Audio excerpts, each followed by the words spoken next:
Hello everyone, কেমন আছেন সবাই? তো আজকে আমরা সবাই যাইতেছি হচ্ছে টাঙ্গাইল গল্লি মাঠে বিগ ফাইনাল ম্যাচ দেখার জন্য। তো চলেন আমরা আজকে এই ফাইনাল ম্যাচটা এনজয় করি। তো সবার ফার্স্ট আমরা বন্ধু বান্ধবরা মিলে সবাই এখন আমরা মেন রোডের দিকে দাঁড়ায় আছি এবং কি গাড়ির জন্য। তো এইখান থেকে আমাদের সরাসরি যাইতে হবে কালিয়াকৈর। তো কালিয়াকৈর থেকে আমরা সরাসরি যাব ওইখানে গল্লি মাঠে এবং এইখান থেকে আমাদেরকে ডিরেক্ট একটা বাস ধরতে হবে, যেটা হচ্ছে সো গাইস আমাদের আসলে মূলত এই খেলার মাঠে যাওয়ার মুহূর্তের উত্তেজনাটা ছিল খুবই এক্সাইটিং। তো আমরা এখন কালিয়াকৈর স্ট্যান্ডে নামছি, নামার পরে একটা অটো নিচ্ছি, অটো নেওয়ার পরে এখন আমরা গল্লি মাঠের দিকে যাইতেছি। তো এলাকার রাস্তাটার ভিউটা ছিল খুবই সুন্দর এবং কি সাথে ছিল আমার বড় ভাই বন্ধু বান্ধবরা। তো তারা খুবই হ্যাপি যে এরকম একটা বিগ ফাইনাল, তো আবার হেলিকপ্টার নামবে, তো সেটাও ছিল একটা উত্তেজনামূলক এবং কি আমার বড় ভাই হাই দিতেছে।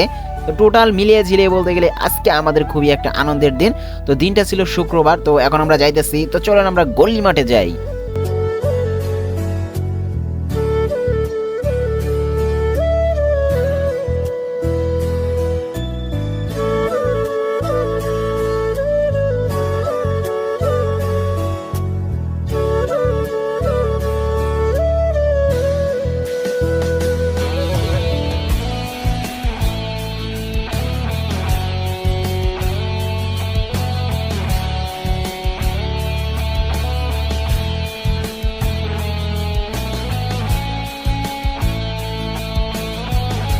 সো গাইস আমি অন্যান্য ব্লগার এবং কি বড় বড় যে ক্যামেরাম্যানরা যারা এই মাঠে ভিডিও করতো সবগুলা খেলা, তো তাদের যে ভিডিওগুলো আমি দেখতাম, তো সেইখানে মাঠটা খুবই বড় দেখা যাইতো। বাট আমি যখনই মাঠের ভিতরে আসলাম, আসার পর দেখি যে মাঠটা অতটা বড় না, যে একদমই যে কি বলবো, ওই রকম ভিডিওতে যেরকম দেখছি ওই রকম বড় না।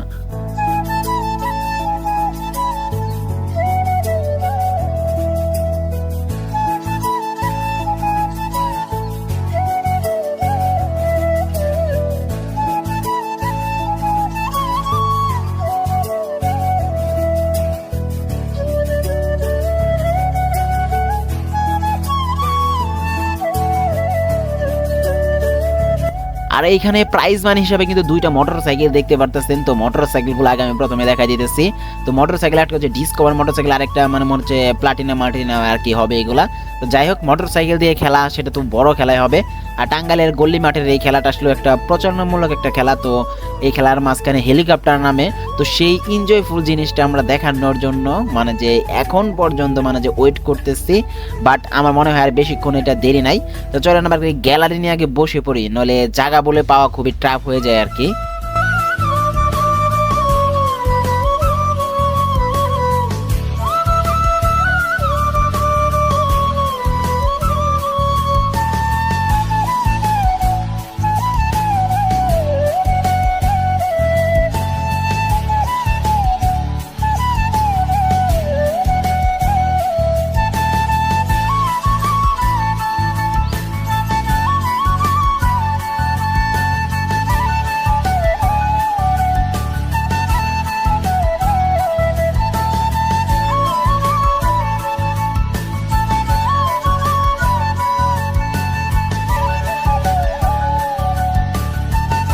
ভাই এইখানে আবার মূলত আয়সা পড়ছে সেলিব্রিটি বলতে গেলে আমাদের টাঙ্গাইলের যে সেলিব্রিটি আছে কালিহাতির মানিক মিয়া।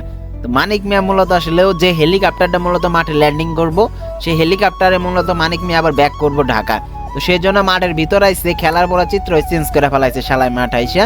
এইখানে ও মাঠে আসার পর কমিটি সব ধ্বংস করে ফেলাইছে, কমিটির লোকেরও সেলফুটা নিয়ে ব্যস্ত। এমন একটা পরিস্থিতি ভাই, না হাসে পারলাম না। তো আসলে একটু করুণ কাহিনী আসলো খুবই। তো দেখতে পারতেছেন আপনারা স্ক্রিনের উপরে এটার দৃশ্য। আর বাইরে ভাই ফাইনালি হেলিকপ্টারের শব্দ পাইছে এবং কি হারামজাদা দিয়ে যে চোখের উপর দিয়ে উড়াফুরা করতেছে। এখন একদম খুবই জোশে জোশে বইয়ে বললাম এবং কি বইলে বললাম না, মিশা কথা কইতেছি, বইয়ে আসছিলাম এখন খারাইলাম। হেলিকপ্টারটা ল্যান্ডিং করার ভিডিও আপনাদেরকে দেখামো।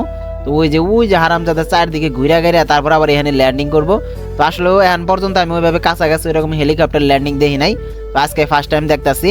তো মানিক মিয়া সহ যত চালাফেলা ছিল সবাই মাঠের মাঝখান থেকে হরাই দিয়ে এখন একদম মাঠ ফাঁকা করে দিছে। মাঠ ফাঁকা করে মনে করেন যে হেলিকপ্টার নামানোর জন্য প্রস্তুতি নিতেছে। তো হেলিকপ্টার এই দিক দিয়ে মূলত এখন আসবো আর আপনাদেরকে আমি দেখাবো। তো আপনারা ভিডিওটা এনজয় করতে থাকেন গাইস।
আরে ভাই দেখতে দেখতে মানে যেমন সময় এমন প্লেয়ার আসে পড়ছে ভাই, সেরা সেরা যে প্লেয়ারগুলো ছিল সবগুলো প্লেয়ার মাঠের মধ্যে ল্যান্ডিং করছে, এবং কি বিনোদনের ভাই শেষ নাই, যে যেরকম পারতেছে ফুর্তি করতেছে, মজা করতেছে, চিল টাইম। আর এখানে মাঠের রুলসগুলো ছিল খুবই মারাত্মক লেভেলের, যে সময় খেলা মানে শুরু হওয়ার কথা ছিল তারও আগে খেলা শুরু হয়ে গেছে। জানি না দর্শকের কি সমাগম হবে, এখনই যে দর্শকের যে প্রস্তুতি দেখতেছি এমনই ভরপুর। তো পর্যাপ্ত পরিমাণ দর্শক হয়েছে, এবং এই মাঠের খেলাগুলো মনে হইতেছে অনেকটা সুন্দর হবে। আর এখানে আবাহনী ক্লাবের যে কিছু প্লেয়ার আছে সেইগুলা প্লেয়ারগুলো সবাই এখানে প্র্যাকটিস করতেছিল, তো আমাদের কাছাকাছি। তো আমরা মানে যে অনেকেই মানে যে চিনি, এবং কি তাদের নাম সহ আমরা অনেকে ডাকাডাকি করছি। এগুলো আসলে মূলত ভালো প্লেয়ার, আর এইগুলো প্লেয়ারের খেলা দেখলেও খুবই ভালো লাগে। মানে যে ফুটবল খেলাটাও খুবই ভালো হয়েছে, পাসিং সিস্টেম ভালো খেলা হয়েছে। এরকম পল্লী বা এরকম লোকাল ফুটবলে যেরকম খেলা হয় খুবই মানে যে মানে ইজি হয় না এতটা, বাট এদের খেলাটা খুবই ভালো হয়েছে। এখানে মিশরি মোস্তফা ছিল, সে মূলত ভালো খেলায়। তবে বাট কিছুদিন আগে থেকে যে খেলাটা দেখছিলাম তার থেকে আজকে একটু বাজে খেলছে, তবে তার খেলাও আমার কাছে খুবই ভালো লাগে। আর এখানে কাম কাজ নাই, মানে যে মাঠের মধ্যে নেতারা মানে যে কি ভাবসাব শুরু করে প্রত্যেকটা মাঠেই, তো ওইরকম সিস্টেম করে এখনো শুরু করছে তারা চেলাফেলা নিয়ে। তো কি আর কমো, এগারোটা যদি দাওয়াত না করা হয় তাহলে মাঠের খেলা চলে না, এই জন্যই মূলত আসলে এগো আয়োজন। তো এগো চক্কর বক্কর এখন মাঠের চারিদিকে ঘুরবো, তো এখন ভিডিওটা আর বেশি করবো না, সরাসরি আমরা কোনে যাবো গাইস খেলার মাঝখানে। খেলার আগ মুহূর্তটা ছিল খুবই মারাত্মক লেভেলের মুভমেন্ট, হাই মুভমেন্ট। তো দুই দলের প্লেয়াররা মনে করেন যে খুবই ভালোভাবে প্রস্তুতি নিতেছে, এখন মানে যে খেলা স্টার্ট হবো। এই সাইডের প্লেয়াররাও ভালোভাবে মুভমেন্ট নিতেছে, এই সাইডের প্লেয়াররা তো আমার পছন্দের প্লেয়ারই। তো এখন আমি দেখবো কোন দল জিতে আর এমনকি কেমন করে খেলা হয়। তো গাইস আপনাদেরকেও দেখাবো, আপনারা শুধু খেলাটা এনজয় করতে থাকেন, দেখেন কতটুকু মজা হয়।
আর গাইজ দেখতে দেখতে আমরা খেলার শেষ সময়ের মধ্যে চলে আসা করছি।